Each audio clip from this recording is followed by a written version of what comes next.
Olá, muito boa noite a todos. Eu sou o Luiz Fernando e hoje nós vamos ter no nosso evento uma demonstração onde vocês vão aprender como construir softwares de qualidade. Tá todo mundo conseguindo me ouvir bem aí?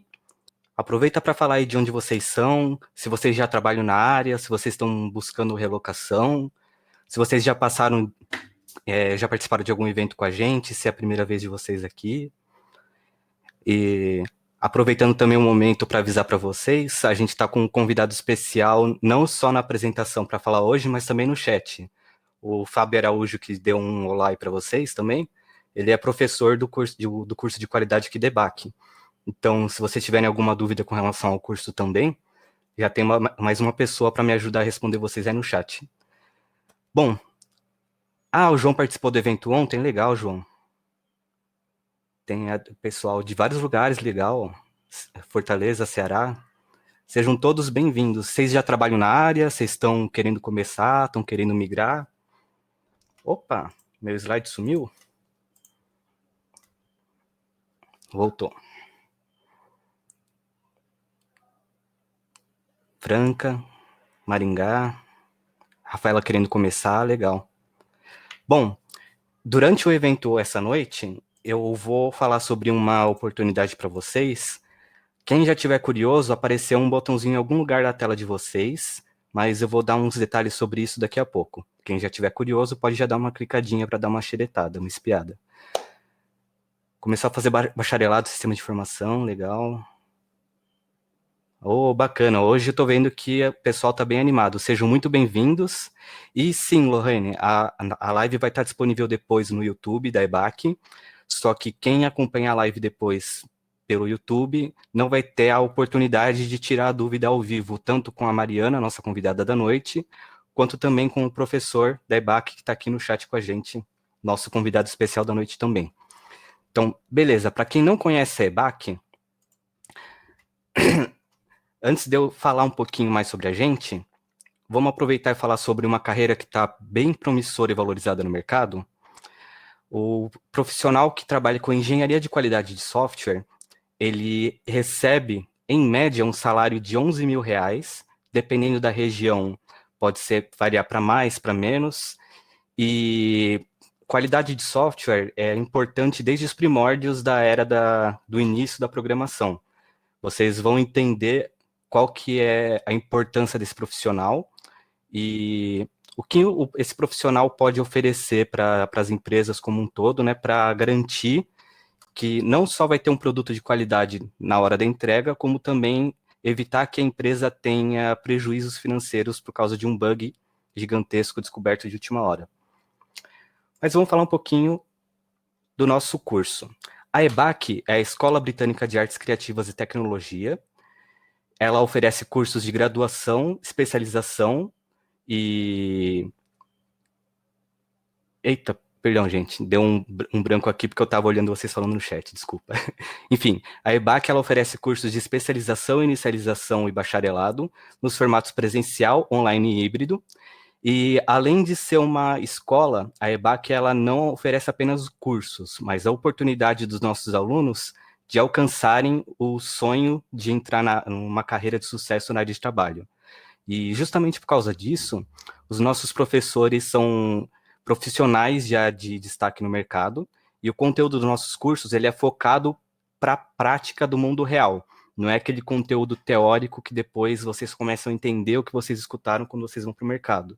Não, no nosso curso, desde o início do curso, vocês vão começar a ver como que funciona no mundo real as informações. E, além de vocês terem tudo isso no nosso curso, a EBAC também oferece para os nossos alunos um mês gratuito no curso de inglês da IF English Live, que é uma plataforma de ensino que tem acesso a 16 níveis de inglês, teste de nivelamento e, é claro, um certificado reconhecido internacionalmente. Então, para quem ainda não clicou no botãozinho que apareceu lá embaixo, eu vou falar sobre ele agora. O botãozinho que apareceu, que eu tenho que atualizar, que ele está escrito até errado, perdão, falha minha, ele está oferecendo 60% de desconto nesse super curso. Quando vocês clicarem nesse botão, não precisam ficar preocupados que vocês não estão fazendo matrícula automaticamente no curso. Vocês só estão indicando que vocês têm interesse no curso, aí vocês vão ter o contato e toda a expertise da nossa área de atendimento, né? Para vocês confirmarem se esse curso atende o que a expectativa de vocês, se tem algum outro curso que também pode atender o que vocês querem. Então, nós temos esse lado bem humanizado para garantir que vocês tomem uma decisão consciente e não uma decisão de impulso. Beleza, gente? Mas chega de falar da gente, vamos para o que interessa. Hoje nós vamos receber a Mariana Silva, perdão. Ela é amante de tecnologia e inovação, formada em análise e desenvolvimento de sistemas. Ela também tem MBA em gestão de qualidade e software e ela atua na área de tecnologia desde 2011. Ela também é criadora de conteúdo no perfil do Instagram dela, que é @amaridoqa. Eu vou colocar o link depois para vocês do Instagram dela aí no chat. E atualmente ela trabalha como Software Quality Assurance Tester na Thomson Reuters. Falei certo, né? Eu acho que sim. Vamos receber agora a Mariana? Vamos ver se aparece a câmera dela certinho. Acho que sim, né? Então, todo mundo me ouvindo. Boa noite, Mariana. Tá todo mundo conseguindo ouvir ela bem? O volume do microfone dela tá bom? Dá um retorno aí, um feedback pra gente aí no chat, que qualquer coisa a gente tem esse momentinho já para ajustar. Dá um ok aí. Beleza, parece que tá tudo bem. Então, pessoal, agora eu vou deixar o palco, vou deixar a apresentação nas mãos da Mariana. Vou ficar com vocês aqui no chat. Eu vou estar escondidinho, mas vou estar acompanhando tudo que vocês estão falando. Se vocês tiverem qualquer dúvida, eu vou conferir aqui com vocês. E eu já vi que tem algumas pessoas com alguns probleminhas com a transmissão, eu já vou explicar como resolver também. Beleza, pessoal?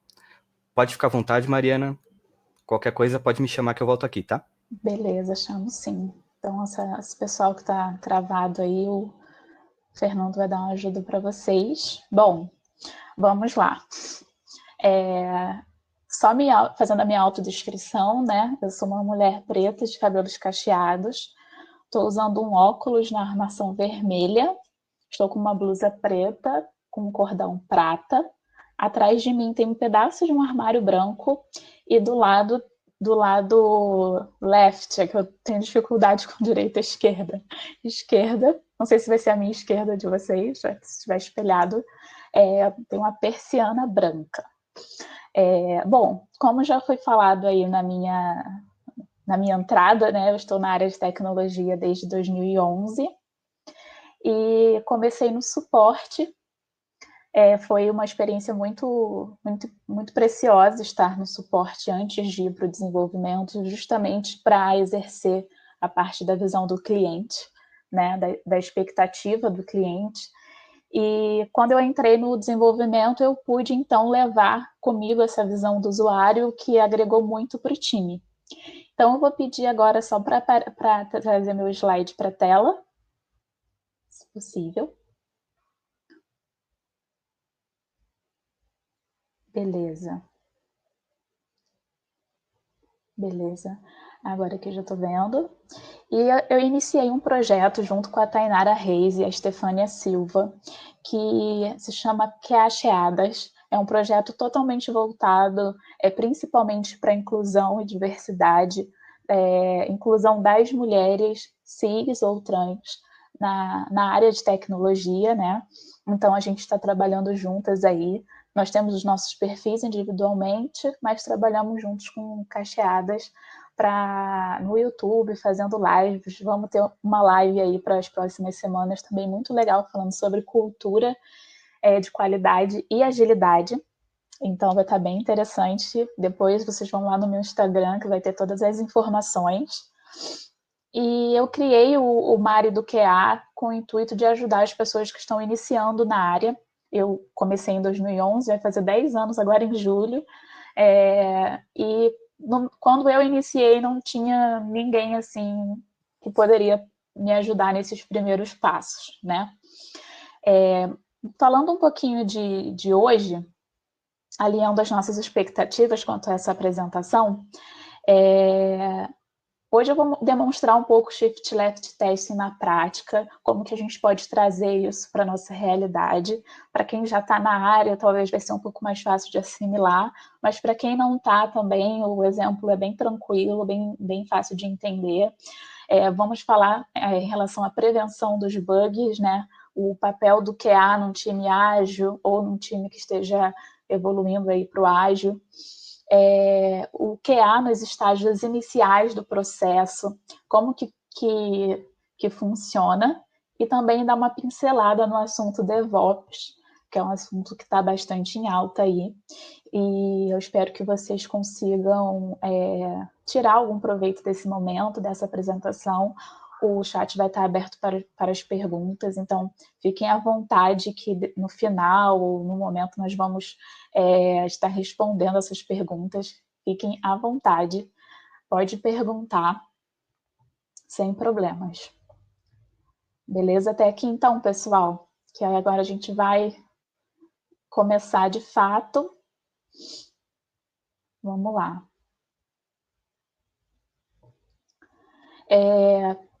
Quando a gente está num time de desenvolvimento, tem alguns pontos que eles chamam a atenção, né? Eu costumo chamar de dor. Tem algumas dores que a gente vive que marcam realmente o nosso processo ali, o nosso dia a dia, como participante de um time de desenvolvimento. Nós que somos QAs, principalmente, somos bastante afetados por isso, que hoje nós temos empresas que eu costumo chamar de cascágio, que são aquelas empresas que estão no modelo tradicional, o modelo cascata, e está ainda em transição para o ágil. Então, não é uma transição fácil para empresas grandes, é o meu momento atual, inclusive, tem muitas coisas a serem levadas em consideração. E aí você fica naquela, cascata, é ágil, o que está acontecendo, né? E o ágil tem essa pegada de ser uma coisa mais, não rápida, não ágil com rápido, mas de terem seus passos bem definidos, o cliente participando o tempo todo, tendo entregas de valor, né? Porque nada interessa se eu fiz um super teste ou se o meu colega desenvolvedor fez um super código, se aquilo não gerou valor para o meu cliente. E aí o que acontece muitas vezes nessas empresas que estão em transição para o ágil, ou empresas que estão no ágil, mas ainda tem esse problema, é a questão do gargalo no QA, né? Chega lá no final da sprint que tudo é liberado para teste e fica aquela loucura de, meu Deus, preciso testar isso, e como que eu vou testar, por onde eu vou começar, e tem aquela pressão de você tem que liberar com qualidade, sem erros, porque a gente sabe que não existe sistema sem erro, né? Não existe. Só existem erros que não foram encontrados, mas ele está lá.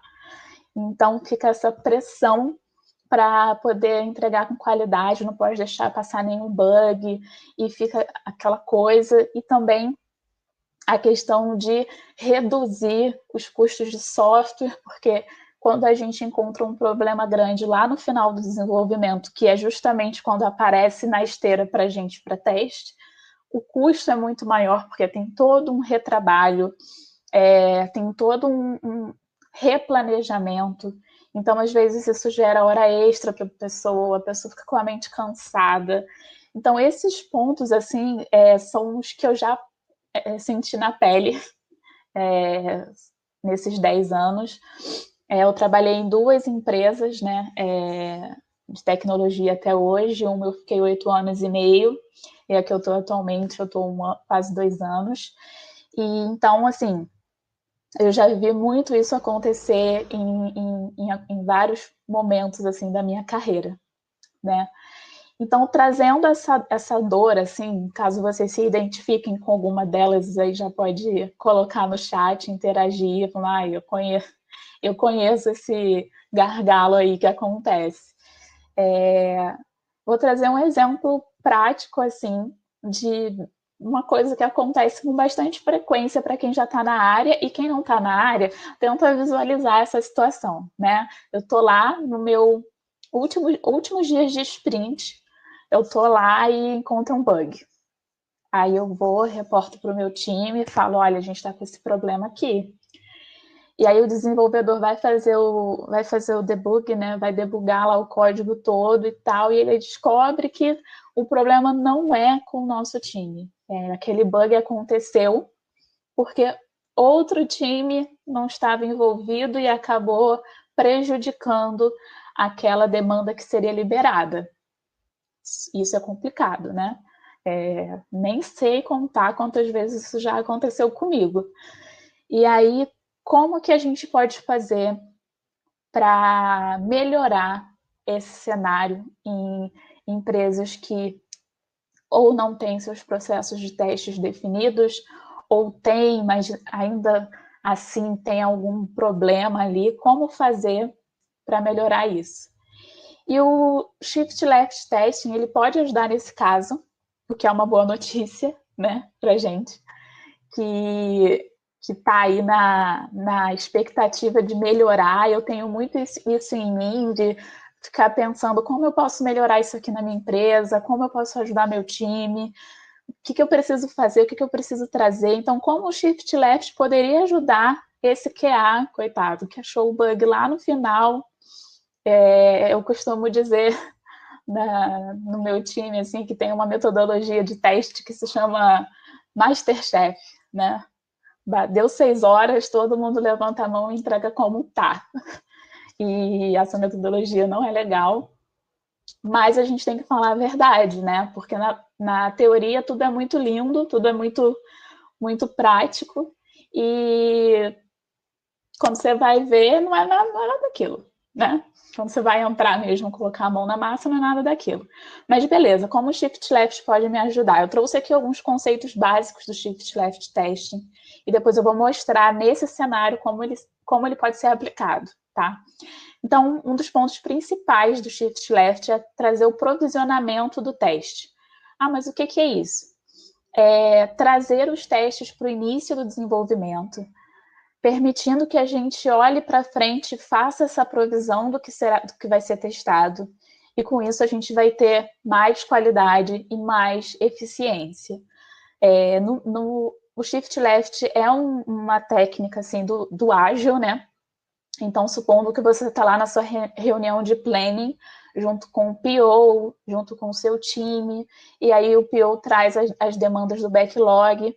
Então, nesse momento, a gente já consegue provisionar a demanda do tipo como você tem conhecimento ali do assunto ou do produto, você pensa, mas será que isso aqui não pode dar esse problema? Ah, será que posso acrescentar essas e essas condições nesse escopo? Então, a sua cabeça, você como QA, já começa a abrir no sentido de eu preciso, nesse momento, já provisionar o que eu vou testar referente a essa demanda. Então, isso é muito importante e é um dos conceitos do Shift Left, né? Trazer esses testes um pouco mais para o início do desenvolvimento. E aí vem a parte do envolvimento do QA, porque o QA ele não é só um bug hunter, ele não é só um testador, o papel do QA vai muito além disso, e o Shift Left deixa isso muito claro, né? Por quê? Porque o QA começa a participar dos requisitos, das user stories, pode sentar com o desenvolvedor na criação de testes unitários, de levantamento das coisas que são importantes, pode atuar também em code reviews, né? Trabalhando ali em conjunto com o desenvolvedor é o nosso parceiro, é o nosso amigo, e quando chegar na fase de teste, a maioria dos bugs que deveriam ser encontrados já foram encontrados antecipadamente. Então, isso faz o quê? Que tenha um menor índice de bug quando a demanda vier de fato para teste para você. E com essa sua participação desde o início, com a pessoa do requisito, com a pessoa do desenvolvedor e depois no teste, isso vai ser para a empresa, para o seu time, para as pessoas que trabalham com você, uma diminuição no custo dos bugs. Eu trouxe essa imagem que ela é antiga, eu não sei se todo mundo conhece, eu ia fazer uma referência a ela apenas, mas como eu não sei se todo mundo conhece, eu trouxe essa da baratinha, né? quanto mais cedo você encontra o bug, menos ele custa para a empresa, né, para o seu time. E esse custo dos bugs aqui está dizendo em relação a dinheiro e tal, mas eu também pontuo que até em relação à sua qualidade de vida também, porque ninguém merece esse baratão lá no final e você preocupado e, cara, preciso entregar, como que eu vou fazer isso? Ninguém quer isso. O Shift Left, ele traz o bug lá para o início e ele fica pequeno e fácil de você resolver sem nenhum retrabalho assim que seja épico, né? Então, o custo do bug tem ali a sua redução consideravelmente. A participação do time também é uma coisa que o Shift Left traz, por quê? Nessa abordagem ágil, né, ele faz com que todo mundo entenda o que está acontecendo. Todos sabem ali sobre os requisitos, o design, a arquitetura, a codificação, funcionalidade, todo mundo está por dentro do que está acontecendo, né? E principalmente os stakeholders, que são as pessoas envolvidas, pode ser seu cliente, eu já tive a stakeholder que era o presidente da minha empresa, e eles vão estar cada vez mais próximos, então isso faz com que eles tenham algo a te retornar ali como feedback, falando, olha, isso aqui na verdade não era muito bem o que eu queria, não. Eu acho que eu não coloquei nesse slide, não, mas tem a imagem do balanço também, que é muito famosa aí no meio, que é o que o cliente pede, o que o PO entende, o que o desenvolvedor faz, e no final sai uma coisa totalmente diferente. Então, ouvir é muito importante. Ouvir esses feedbacks, retirar essas dúvidas em um tempo que seja hábil para poder refazer, se for o caso. A participação do cliente ela é muito importante. Eu já tive uma vez um projeto que eu tinha que fazer, que todos nós do time, a gente estava certinho aqui, seguindo esses tópicos aqui do conceito, estava todo mundo muito bem envolvido e tal, time, desenvolvedor, QA. Fizemos pessoa de design, fizemos uma tela que a gente achou que era maravilhosa. Nossa, não tem como o cliente não saber usar isso aqui, tá incrível. E uma semana antes, assim, me deu um negócio, eu falei, cara, e se a gente mostrar isso aqui para um cliente? Quando a gente mostrou, a pessoa não sabia o que fazer. A pessoa estava totalmente perdida. E aí foi uma lição aprendida para mim como profissional e para o meu time, que a participação do cliente é uma coisa muito importante e ele faz parte do time a partir do momento que foi ele que fez tal solicitação. E aí a gente teve que derrubar e fazendo de novo, assim, em uma semana. E foi um aprendizado, assim, que de fato eu trouxe para o resto, até hoje, para minha carreira. E aí, nesses feedbacks de retirada de dúvidas, a gente consegue trazer esse retorno do cliente. Quando a gente trabalha numa metodologia ágil, ou nessa transição, a gente costuma ter um período de tempo que a gente chama de sprint. Né? Ela pode ser de 2 semanas, pode ser de 4 semanas. É o período que a gente tem para poder desenvolver o produto, né? Desenvolver a funcionalidade. Então, esse termo, sprint, é usado para definir, né, nada mais é do que esse período de tempo de desenvolvimento. Eu já trabalhei com sprint de 4 semanas, já trabalhei com sprint de 2 semanas. Isso vai depender muito da estratégia da empresa e do alinhamento do produto em si com os seus clientes. E outra coisa que o Shift Left traz para a gente é o desenvolvimento mais seguro. Porque quando a gente encontra os bugs lá no início do desenvolvimento mesmo, às vezes até numa conversa de planning, que também é uma cerimônia ágil, que é onde o PO, que é o dono do produto, né, o Product Owner, ele traz para a gente as demandas, Então, quando a gente encontra ali já na conversa ou já na participação de um código com o desenvolvedor, quando chegar lá na fase de teste, como eu disse, vai ser o menor risco de você encontrar um bug. Caso você encontre também, pode ser que não seja um bug tão grave ou um bug tão crítico, porque tudo isso já foi muito bem disseminado ali durante a fase do desenvolvimento. E o mais importante é que assim, todo mundo vai saber qual deve ser o comportamento da aplicação. Como eu disse no ponto anterior, essa participação do time de trazer todo mundo mais para perto, né? Todo mundo sabe que se eu clicar no botão X vai ter que aparecer uma bolinha vermelha. Então, se eu encontrar ali esse bug, qualquer um pode ajudar a resolvê-lo de forma mais rápida, né? Então, o Shift Left aqui trazendo essa imagem e que mostra bastante assim o que ele significa, né? Numa metodologia tradicional, que é essa linha azul mais escuro, os testes são bem no final, bem ali na fase de produção até, em alguns momentos, né? E, na verdade, o Shift Left nada mais é do que dissolver os testes durante o período de desenvolvimento, começando lá no planejamento, lá no início, dando a devida atenção à qualidade no momento certo, que é lá no início.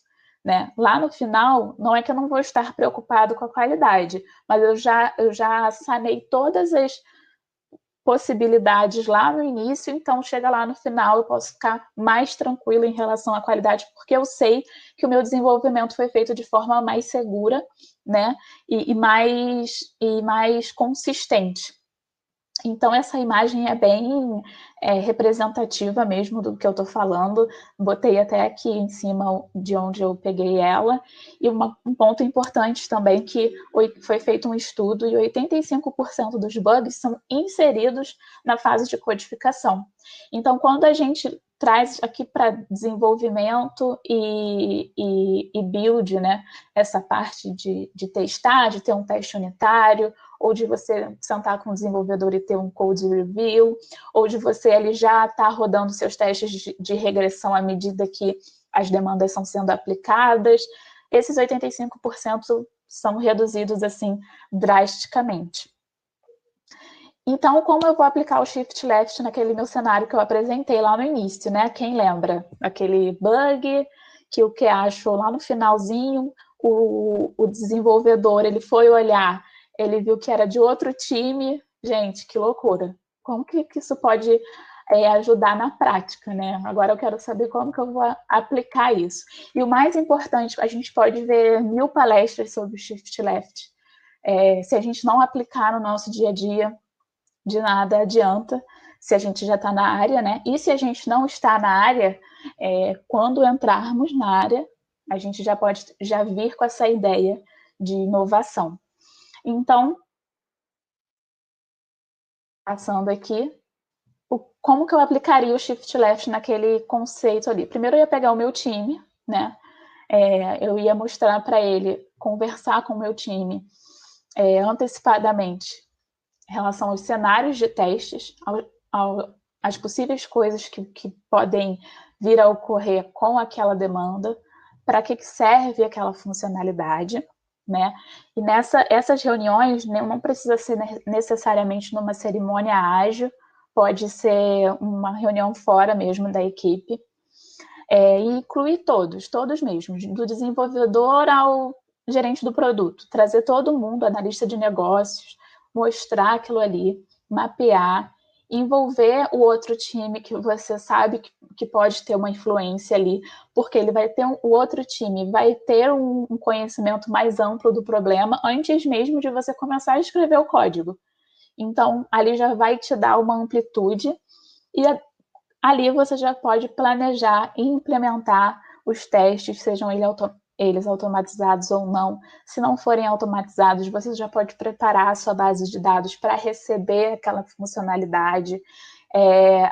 E isso vai trazer se o QA, se o time lá daquele início do exemplo, do cenário, tivesse agido dessa forma, daquilo teria acontecido. Tem até, eu vou entregar a minha idade aqui, tem até um meme do Pica-Pau, meme não, era um episódio do desenho, que se o Pica-Pau tivesse avisado a polícia, nada disso teria acontecido. É mais ou menos a mesma coisa aqui. Se o time tivesse tomado essas atitudes. E aí talvez o QA seja uma pessoa que vai levantar isso, né? Que um dos papéis do QA é o levantamento de riscos. Então, nada daquilo teria acontecido. Então, para você aplicar o Shift Left a partir de amanhã, tá? Vamos fazer um compromisso aqui. Pode deixar segunda-feira, que amanhã é sexta, tá? A partir de segunda-feira, umas dicas importantes que eu trago aqui de code review, de dicas fazer o code review. Por que isso? Todos têm que estar na mesma página em relação aos padrões de desenvolvimento, gerar um código com mais qualidade e segurança. Então, os desenvolvedores precisam estar na mesma página, o QA precisa estar na mesma página. Não dizendo aqui que QA tem que ser o programador, não é isso. Você senta e pede para ele te explicar, tipo, o que essa função aqui faz? O que essa package aqui faz? O que isso aqui faz? E ele vai te explicar e você vai falar, olha, não é melhor fazer assim? Ou, olha, será que isso vai dar certo quando eu testar tal coisa? Então, uma das dicas que eu trago, a análise estática do código também é muito importante. Você pode conversar com o seu time sobre isso.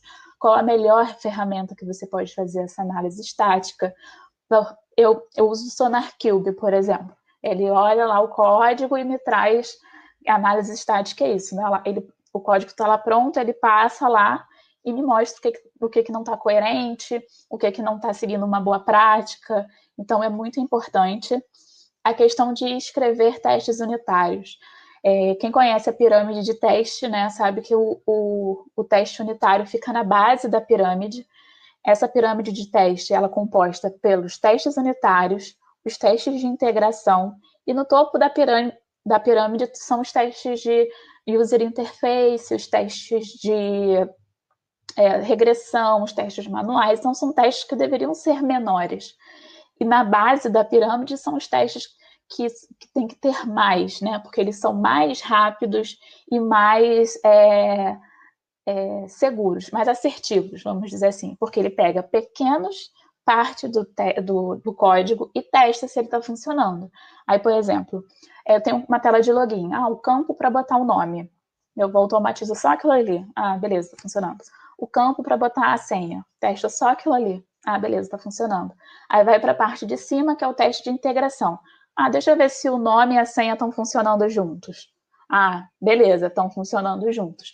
Então, aí eu vou para o meu teste final, que é só fazer lá meu login e a senha e ver se vai entrar, botar o login com uma senha errada, e aí vai criando os casinhos de testes, mas o teste unitário já vai cobrir essas coisas, né? Então, a gente vai ter muito mais segurança.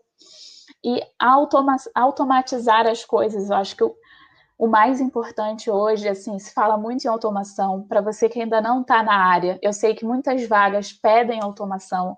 O job description lá é gigantesco de várias coisas que você tem que saber. E eu te dou uma dica. Foca em saber uma linguagem de programação e pelo menos um framework, uma ferramenta de automação. Seja bom nisso, nesses dois que você escolher. E aí, depois os outros, você vai adaptando. Porque o mais importante da automação não é automatizar por automatizar, é você ter resultado. Quando você faz automação de algo e você tem um resultado bom, compartilhe esses resultados com a sua equipe. Olha, depois que a gente começou a fazer testes unitários, os bugs no final da sprint são praticamente zero. Então, você vai ter um resultado daquilo, né? E isso é muito importante para trazer a saúde para o seu time, né? Porque quando a gente vê bons resultados, a gente quer trabalhar mais para continuar tendo bons resultados. E os benefícios do Shift Left, né, como já deixei bem claro aqui, a redução dos custos, a cobertura dos seus testes e um time mais colaborativo, porque não tem nada melhor do que trabalhar com pessoas que gostam de colaborar. Isso até faz parte de soft skills, né, que é um termo também bastante falado hoje em dia. E o time mais colaborativo vai entregar um produto que gera valor, com certeza. né? E falando aqui, dando uma pincelada no que é DevOps e nas suas boas práticas, não vou me estender, prometo.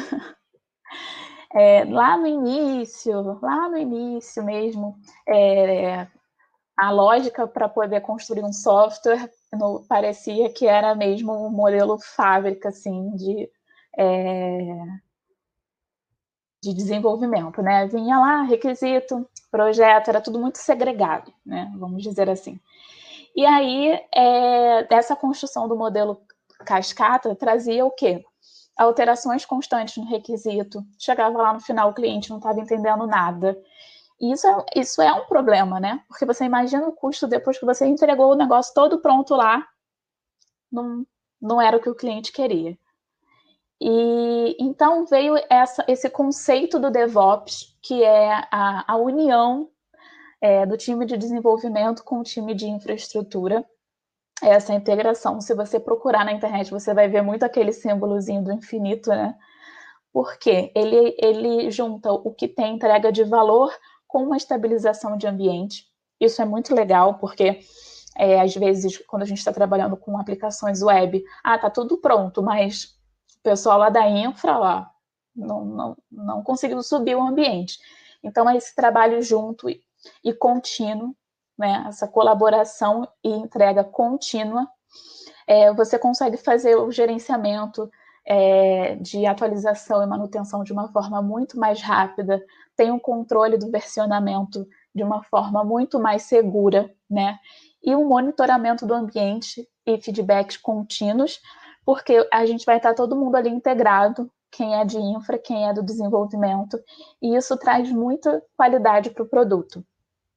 E eu acho que, assim, a gente sempre tem que ter em mente que quem vai estar usando lá no final, o usuário final, o produto tem que fazer sentido para ele. Não é para mim, não é para o desenvolvedor, não é para o PO, não é para o cliente. É ele que faz essa roda girar, né? Então tem que estar bom para ele. Bom, pessoal, acabei passando um pouquinho do meu tempo, mas eu sei que vai ter um espaço para perguntas. Aqui estão algumas referências de onde eu usei também como base, usando a minha experiência mais o que é na teoria mesmo. Então, aqui vocês vão encontrar algumas coisas. E eu quero agradecer esse espaço, eu espero que tenha sido de bastante valor para vocês, né? Vocês me encontram lá no Mário do QA, estou sempre lá. E no LinkedIn também eu estou sempre ativa. E eu sei que tem algumas perguntas aí, mas eu vou deixar o Luiz Fernando falar um pouquinho. Você não chegou a passar do tempo, não, tava tranquilo. Tava tranquilo? Pô, que no Tá. final eu dei uma acelerada. Achei Não, que não eu tinha precisava se preocupar com passado. isso, não. Se você quiser até aproveitar para falar alguma coisa além também, pode ficar à vontade. Não, beleza. No final, a questão até do DevOps eu passei até um pouquinho rápido, porque eu achei que eu tinha passado do meu tempo. Mas só uma questão legal que eu queria falar de DevOps também, essa questão de containers, né, que o Docker e tal, que são coisas que a gente precisa saber, precisa correr atrás para saber, porque isso gera uma escalabilidade muito legal, porque você consegue ter vários ambientes de uma forma muito mais rápida. E, assim, é importante dizer que essa mudança de cultura, né, de trazer o DevOps assim, de uma forma mais forte, ela não é da noite para o dia. A gente lida com pessoas antes de lidar com metodologias e ferramentas e frameworks. São pessoas. Então, a gente sempre tem que tentar achar algo para motivar. E uma coisa que eu sei que motiva muito é a transparência nos resultados. Olha, isso aqui deu certo, olha que legal, ou isso aqui não deu tão certo, e como que a gente pode fazer para resolver? É trazer o time para mais perto nessa questão dos resultados. E o DevOps também traz a questão da segurança, né? A gente tem uma estrutura muito mais estável quando a gente utiliza essa prática e ela tem muitos benefícios. E eu queria dar essa pincelada em DevOps para você saber que existe essa área, que existe essa preocupação, né? E em relação ao Shift Left, é bem legal, assim, a questão de implementar, porque, assim, se der errado, o máximo que vai acontecer é o time dar uma desacelerada, assim, por um período. Mas se der certo, é um case de sucesso na sua história, na sua carreira, e um case de sucesso para a sua empresa. Então, o prejuízo não se compara com os benefícios de você aplicar essa técnica, e também com a qualidade que você vai, com a certeza da qualidade que você vai estar entregando. Então, só queria deixar isso aí também. E aí, vamos ver aí o que tem de... Quais são os próximos passos aí, acho que é contigo, né? Assim, Beleza. maravilha. Então, vamos aproveitar, já que ela deu uma acelerada aqui nesse finalzinho, vamos deixar ela descansar um pouquinho. Eu vi que no chat pediram para colocar os links das referências. Na gravação desse evento no YouTube, eu também vou colocar na descrição lá do vídeo, além da descrição do evento, eu vou colocar os links que ela passou para vocês verem também. Assim como o link do Instagram dela e o do LinkedIn, para quem estiver interessado. Então, enquanto ela toma um arzinho, e toma uma aguinha também, eu tenho uma pergunta para vocês. Quem aqui tem vontade de trabalhar na área, se tornar um especialista em qualidade de software, e nesse momento que a gente está em quarentena, e não só na quarentena, mas tem várias empresas que no momento posterior vão aproveitar isso, trabalhar até mesmo da própria casa, no regime ou home office ou aquele regime híbrido. Então, se vocês têm interesse nisso, vocês vão gostar do nosso curso, que é o curso de profissão Engenheiro da Qualidade de Software. Esse curso, que é o do botãozinho que apareceu aí embaixo para vocês, ele vai preparar vocês para se tornarem excelentes profissionais no mercado, e não apenas isso. Eu vou falar sobre algumas vantagens desse curso para vocês terem uma ideiazinha do quais vantagens vocês vão ter com relação a esse conteúdo. Então, no nosso curso, a gente fala sobre diversos temas da área. Eu não vou aprofundar muito também para não tomar muito tempo da apresentação de vocês, mas vocês vão ver quais são os principais princípios que vocês utilizam para efetuar testes de software. Vocês vão ter contato em linguagens de programação e plataformas que são mais utilizadas no mercado para fazer os testes. Vão saber o que é o desenvolvimento ágil de software. Inclusive, a gente às vezes fala desenvolvimento ágil e a gente também fala agile, que por mais que seja a tradução, tem uma certa diferença, porque o agile ele é utilizado não só pelo significado, mas tem toda uma filosofia por trás disso. Vão entender qual que é o ciclo de vida de um desenvolvimento de software, desde do período inicial do desenvolvimento, levantamento de requisitos, até o final, e onde que o profissional de qualidade de software consegue atuar nessas etapas do ciclo para poder garantir uma boa entregabilidade com o mínimo de problemas possíveis, né? Vão aprender a fazer planos de teste, user stories, features, vão utilizar o Gherkin e critérios de aceitação, vão saber utilizar também bancos de dados e autenticações, utilizar plataformas, utilizar testes em plataformas cruzadas, além de entender melhor o que é o ambiente de DevOps, que assim como a Mari deu uma pinceladinha por cima, a parte do Docker, ela agiliza muito, principalmente na entrega. Eu não sou um profissional de qualidade, mas eu sou um desenvolvedor, um programador. Então, eu sei qual que é a importância do Docker, eu já tive um contato e sei como que a utilização de DevOps pode melhorar a entrega e garantir uma redução ao mínimo possível de conflitos quando você sai do ambiente de desenvolvimento para o ambiente de produção. E, além de tudo isso que a gente falou, a EBAC também oferece para os nossos alunos o nosso centro de carreiras.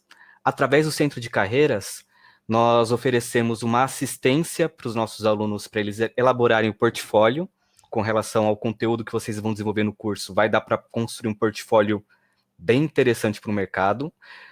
Construir o currículo de vocês, utilizar plataformas como LinkedIn para poder estabelecer suas conexões com o mercado de trabalho, não só para procurar vagas de emprego, mas também para ter contato com outros profissionais para enriquecer o conhecimento que vocês têm.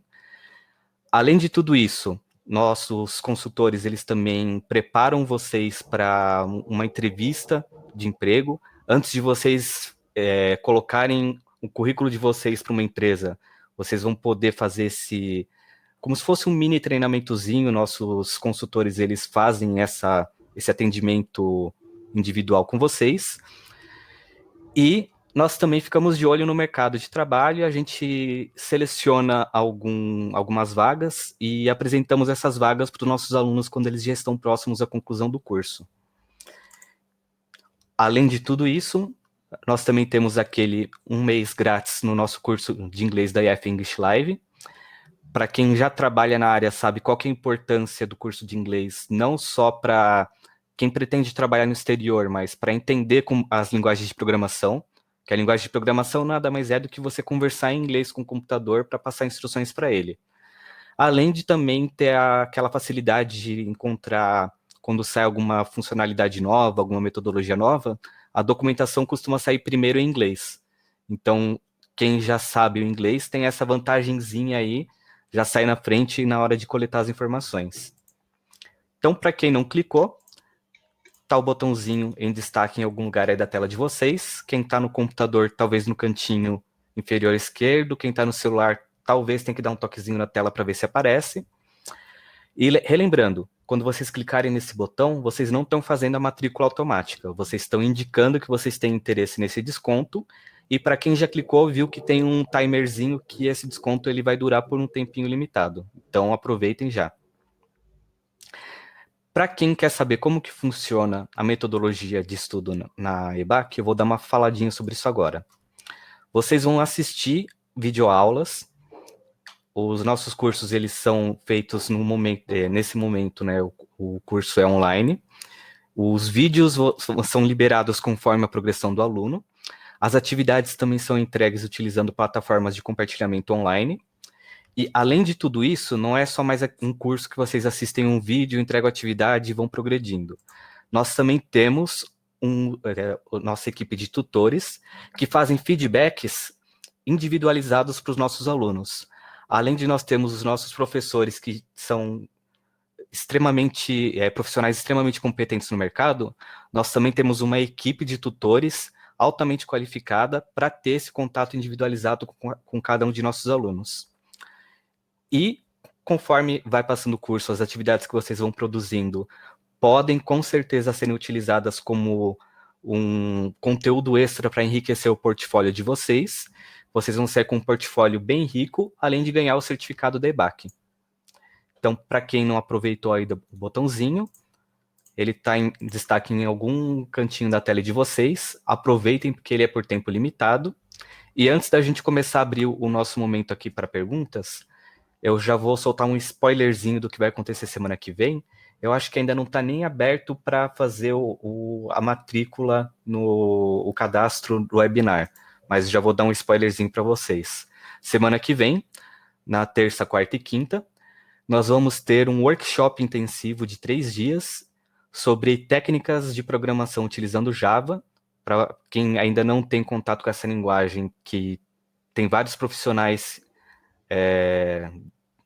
vários recrutadores, em busca de profissionais que entendem de Java para assumir projetos legados e projetos novos em algumas empresas. Então, quem participar do workshop semana que vem também vai concorrer a uma bolsa de estudos de um dos nossos cursos de EBAC. Então, vamos voltar aqui para o nosso momento de dúvidas. Eu vou ver se tem mais algumas perguntas recentes no chat, mas eu lembro que tem algumas lá do início que eu tinha reservado, Sim. como, por exemplo, da Ariana. Ela perguntou se você usa TDD, porque onde ela trabalha pediram para ela estudar isso, e ela não entendeu muito como faz um teste antes de codar. Ela é nova na área e ela não programa. Você usa TDD? Você tem alguma dica para quem não entende muito de programação sobre como se preparar para utilizar essa metodologia? Atualmente eu não uso o TDD, Mas é muito importante a gente entender que o TDD, eu tô até rimando, entender que o TDD é uma metodologia para você, uma metodologia de desenvolvimento para você escrever o código, então ele não é nenhuma forma de se escrever, né? Assim como o BDD, que é o desenvolvimento baseado em comportamento, também é só uma técnica, né? Então o TDD ele trabalha com ciclos, né? E aí quando você escrever o seu teste unitário, ele vai quebrar, porque não foi implementado ainda aquilo que foi solicitado na demanda, por exemplo. Então, a ideia aqui inicial é você escrever esse teste que satisfaça o que você precisa testar de fato, sabendo que ele vai quebrar, não tem problema.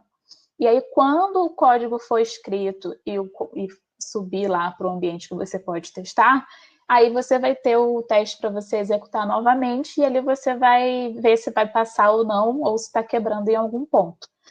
Tem bastante coisa na internet em relação a TDD, mas eu gosto de frisar bastante que ele é só uma metodologia para desenvolver em ciclos. Né? Eu vou criar meu teste unitário antes dele estar realmente codificado, antes da funcionalidade estar codificada, e depois eu vou gerar de novo para ver se ele vai rodar.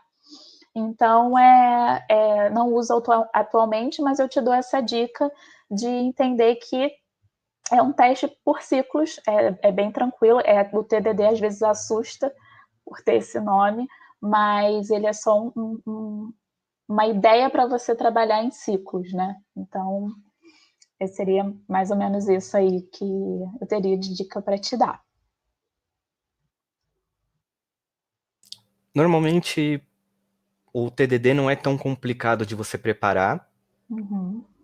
A dica que eu posso dar, que aí no ponto de vista de programador, é mesmo que você não saiba programar, o mais importante no TDD é você saber, se você não sabe programar, pelo menos passar para o programador, antes ele começar a desenvolver o código, qual que é o requisito da funcionalidade, o que a funcionalidade espera, se ela tem algum dado de entrada importante ou não, deixa tudo anotado essas informações, e com base em algum determinado dado de entrada, por exemplo, você quer testar uma funcionalidade que implementa um leitor de voucher de cupom em um site de e-commerce, e no momento que coloca o voucher, ele identifica o voucher no banco de dados, vê se ele está dentro do prazo válido, se ele tem limite de uso ou não, e qual seria a porcentagem do desconto aplicada.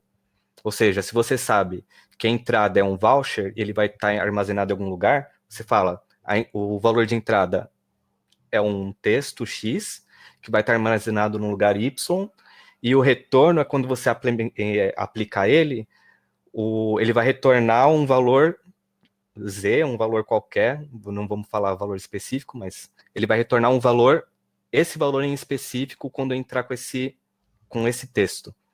Se você sabe quais são as entradas e as saídas, o programador consegue implementar isso para na hora que o código dele estiver pronto, ele só clica no botão, já faz o teste e está executado. Só alegria. Aí eu usei meio que um ponto de vista do programador, não um ponto de vista de um tester. Porque a parte do código eu entendo um pouquinho, então eu consigo dar essa dica para vocês também. Não, A ótima Thaís, dica. a Thaís ela tinha perguntado mais cedo, né, que na empresa onde ela trabalha, ainda são os devs que fazem os testes unitários. Foi justamente por causa dessa pergunta que eu dei a dica também. O que você sugere nesse caso? Mantém os testes unitários com os devs, começa a transmitir o teste unitário para o profissional de QA? Onde eu trabalho também é dos devs, fazer os testes unitários, mas eu sempre dou a dica para o QA, que é o seguinte: nós somos um time colaborativo, né? Quando a gente está numa cultura de qualidade, a qualidade é a responsabilidade de todos. Então, o que eu faço, às vezes, assim, eu sento não, porque agora eu não estou mais presencial, mas assim, chamo o programador, uma tarefa minha que ele esteja fazendo, e peço para ele me mostrar como que ele está construindo esse teste unitário. E aí, através da conversa, eu vou aprendendo sobre, e aí, numa próxima demanda, eu já chego e falo assim, você quer que eu te ajude? eu vou fazendo os testes construindo os testes unitários e você vai desenvolvendo. Então, é uma questão mais de conversa e colaboração mesmo. Normalmente, assim, a maioria das pessoas que eu converso, que são meus amigos, assim, que trabalham em tecnologia, os devs realmente ficam responsáveis pelos unitários, mas não significa que nós, QAs, não podemos meter o bedelho lá, brincadeira. Mas ajudar, na verdade, porque às vezes tem muita demanda, ou então, e se a gente já tem um conhecimento prévio dessas conversas que tivemos antes, informalmente, a gente pode já se disponibilizar para fazer essa ajuda. Ou então, assim, você já escreveu, você quer que eu dê uma olhada no código, fazer um code review ali, né, no que foi escrito para unitário, ou então uma coisa que tem lá no meu time, que a gente usa o Jenkins, né, e o SonarQube, que eu comentei, e a gente valida os pacotes, a gente trabalha com pacote, a gente valida os pacotes unitariamente. Então, por exemplo, o dev terminou lá e subiu as coisas que ele precisava, eu pego esse pacotinho, que é parte da minha versão toda, né? E passo lá no Jenkins e ali o SonarQube já me dá um retorno de como que está a escrita, por exemplo. E aí, dali mesmo, eu já posso abordar o programador, abrir uma demanda para ele fazer os ajustes de acordo com o que o Sonar falou. E o Sonar é bem tranquilo de olhar também, não precisa nem saber muito de programação. E aí eu te dou essa dica, chega conversando, porque eu sei que muito se fala nessa questão de dev QA, mas eu acho que a colaboração só tem a ganhar, o time só tem a ganhar. Sim, inclusive utilizando uma experiência pessoal minha, é, o meu momento profissional em que eu mais cresci foi quando eu trabalhei em uma equipe que tinha um QA que atuava de forma mais próxima com o time de desenvolvimento. Ou seja, ao invés da gente esperar entregar o produto para o cliente começar a testar e falar onde estavam os problemas, ele começava já a perguntar para a gente o que a gente estava fazendo, ver se a gente conseguia demonstrar para ele como que estava naquela determinada etapa do projeto. Por mais que esse que é em específico, super amigo meu, que trabalhou comigo, ele não entenda de programação, ele atuava com a gente, ele perguntava as coisas, ele começou a entender algumas coisinhas de programação já com as perguntas que ele fazia pra gente, e com base nas perguntas que ele fazia e nas coisas que ele apresentava, o meu trabalho começou a sair com uma qualidade melhor também. Porque como ele já perguntava algumas coisas com uma determinada frequência, eu já comecei a entender os pontos que ele gostava de ver, eu já conseguia me preparar com antecedência para atender aquela expectativa que ele tinha. Ou seja, QA não é inimigo de dev nem vice-versa.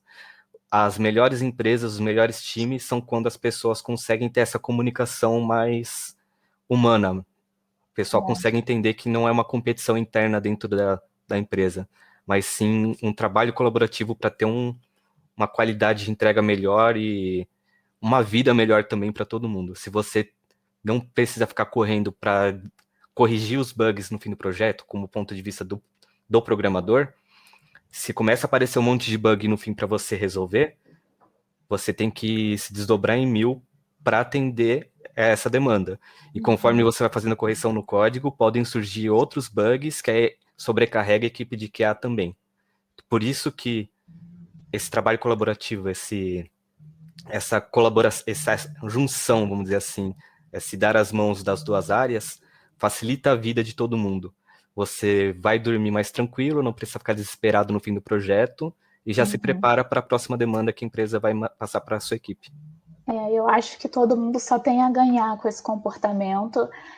Como eu disse, a empresa que eu trabalho tem pessoas muito antigas, com uma visão mais antiga e tal, então tem todo um trabalho ali de construção. Eu, por exemplo, não falo a palavra bug com os desenvolvedores. Eu chego e falo assim, poxa, eu bem achei um assunto aqui que a gente vai ter que ajustar, sabe?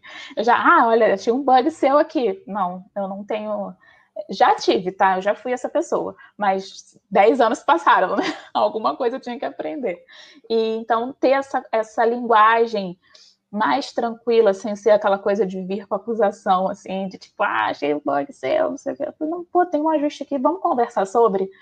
E quando vem aquele papo, é bug ou melhoria e tal, que eu sei que existe, eu tento conversar de uma maneira assim, poxa, mas será que o cliente vai conseguir usar sem essa melhoria? Então, é muito a comunicação e a colaboração, e aquilo que eu até falei antes, quando a gente tem essas atitudes, a gente gera um produto de valor, e isso gera uma motivação em nós, e aí o time vai andando, né? E aí acho que é isso, galera. Também uma coisa que você falou logo no início que eu gostei, é um termo que eu também uso, que eu gosto de usar bastante essa palavra, que é o alinhamento de expectativas. Uhum. A comunicação, ela proporciona isso. Se tá todo mundo no mesmo nível de comunicação, tá todo mundo com as expectativas alinhadas, as chances de começarem a terem insatisfações, não só da equipe, mas do lado do cliente, são muito menores. Exatamente. Exatamente. E a Thaís, né, tô até falando aqui que ela já ouviu de mim, que a gente já superou essa fase de ter essas briguinhas. Eu não fomento isso nas minhas redes sociais, não sigo quem fomenta isso, porque eu acho que isso é um pensamento muito para trás, assim. Sim. Eu quero trabalhar com um dev que seja meu parceiro mesmo de trabalho ali, da gente poder conversar, trocar ideia, trazer ideias novas. Assim, pô, vi isso aqui na internet, cara, você acha que dá para implementar aqui? Não dá? Eu acho que ter essa comunicação, assim, só tem a ganhar mesmo. Sim. Até também para as pessoas entenderem, né, que as outras pessoas que estão trabalhando na mesma equipe que você, elas não são suas inimigas. Uhum. Tem muita gente que trabalha de forma muito individualizada e qualquer crítica que recebe, qualquer ponto que recebe, já começa a achar que é pessoal. Pessoal. A gente sabe que não é pessoal. Quem é aberto à comunicação conhece muito bem esses pontos, sabe que uma crítica não é algo negativo, é algo que pode te ajudar a crescer. Uhum. E é isso aí. Alguém mais tem alguma outra dúvida aí no chat? Ou se ninguém aí no chat, enquanto não tem essas dúvidas, também ver se a Mari tem alguma consideração final? Eu quero agradecer pelo convite, estou muito feliz de estar aqui, de ter passado esse conhecimento, e quando a gente passa conhecimento, a gente aprende também. E eu estou à disposição de vocês no meu Instagram ou no meu LinkedIn, se quiserem fazer perguntas, porque depois que a gente ouve o tema, a gente fica assimilando, assim, pode surgir alguma dúvida, eu estou à disposição. E quero chamar as pessoas que estão aqui, que agora eu vou para uma live, que é em prol do Papito, e a gente vai estar lá, quem quiser ouvir mais minha voz, né? Se não tiver enjoado, eu vou estar lá falando sobre o papel do QA no time de desenvolvimento. Então, espero todos vocês lá. E muito obrigada, Luiz Fernando, por todo o apoio, por ter se colocado à disposição para me ajudar aí nos bastidores. E eu espero voltar mais vezes, hein? Eu que agradeço também a sua disposição para participar com a gente, né? A gente sabe que às vezes encontrar uma brechinha na agenda, principalmente no horário depois do trabalho, para quem está ainda numa rotina apertada, é meio complicado. Para quem está em férias, é também mais tranquilo, mas mesmo assim. Eu estou de férias e ainda marquei 2 palestras no mesmo dia, mas deu tudo certo. A gente pode até estar de férias, mas o trabalho não sai da gente, né? É verdade. Então tá É bom, normal. pessoal. E mais uma vez, antes da gente encerrar, relembrando aqui o nosso evento da semana que vem, fiquem de olho na página da EBAC, vou colocar até um link aqui.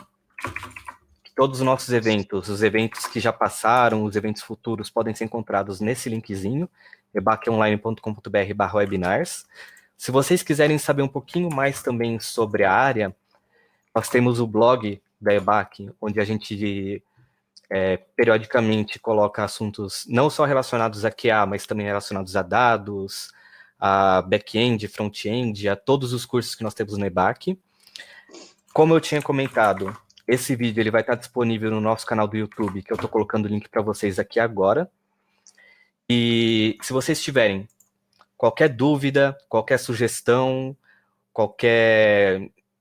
realmente qualquer coisa que vocês quiserem conversar com o EBAC sobre, nós temos nosso e-mail, que é o info@ebac.art.br. Nós temos os nossos canais de comunicação, que é o telefone e o WhatsApp. E também através dos vídeos do YouTube. Se vocês tiverem sugestão, verem algum conteúdo que vocês achariam interessante que a gente falasse sobre, pode colocar lá. A Fala que gente quer me adora ver de receber novo sugestão. aqui. Bota lá, Máxima Mari de novo. Se vocês quiserem conferir de novo a dica que ela deu hoje, se alguém chegou no finalzinho e não conseguiu pegar o início, vai estar lá também. Eu vou tentar colocar, assim que tiver disponível no sistema, eu já vou colocar o vídeo lá no YouTube. Mas com certeza amanhã de manhã já vai estar lá para vocês. Vocês também vão receber por e-mail um feedback, um vale a pena ver de novo aí com o linkzinho da apresentação de hoje para vocês conferirem. Beleza? Então, muito obrigado pela disposição de vocês, por terem aguentado aqui até essa hora. O pessoal que ainda está tendo workshop ainda tem mais uma horinha nos outros eventos de hoje, mas para quem quiser conferir também mais conteúdos da Mari e não só da Mari, mas sobre QA, o Fábio ele deixou ao longo do evento alguns links aí. O Fábio que deixou os links, ele é o professor Debac, então para quem não sabia quem era o professor que estava no chat, é ele. Ele compartilhou uns conteúdos bacanas aí com vocês. E é isso aí. Fiquem de olho na agenda da EBAC, que em breve a gente vai ter mais conteúdos relacionados também à área de qualidade em eventos futuros. Beleza? Beleza, Boa noite para galera. todos. Boa noite. Para quem não vai mais conversar com a gente na EBAC, bom fim de semana também, né? E bom finalzinho aí de semana. Aproveitem essa sexta-feira e semana que vem participem dos nossos eventos também. Valeu, galera. Tchau, tchau. Até mais.